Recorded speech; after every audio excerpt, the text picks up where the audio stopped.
explain ko lang po yung experience namin dito sa Lazarus Television. Actually, since nag-inquire ako dito, since day one, nag-message ako.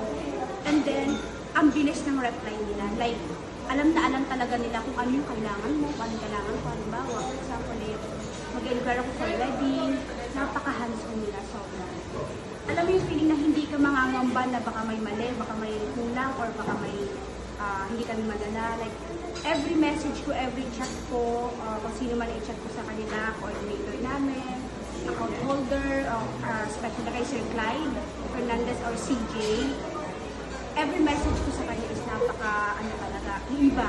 Parang hindi ka mangangamba na ganito na, halimbawa yung ano mo na hindi, baka alam yung feeling na baka may magkamali, ganun.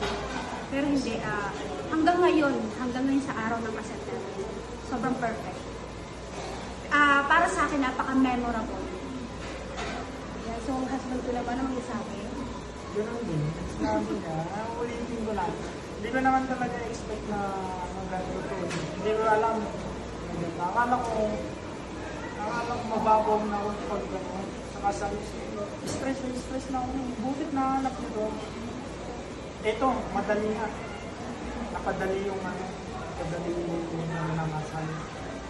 Tapos, magaling talaga mag-handle mga staff dito.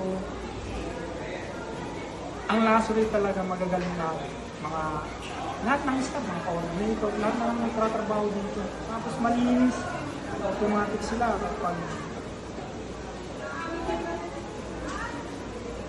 kapag may mga kailangan niya, sila pa yung imbis na ikaw yung lalaki, sila pa yung lalaki.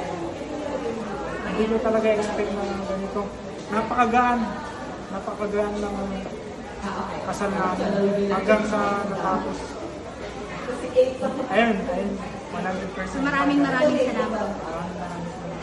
Thank you so much.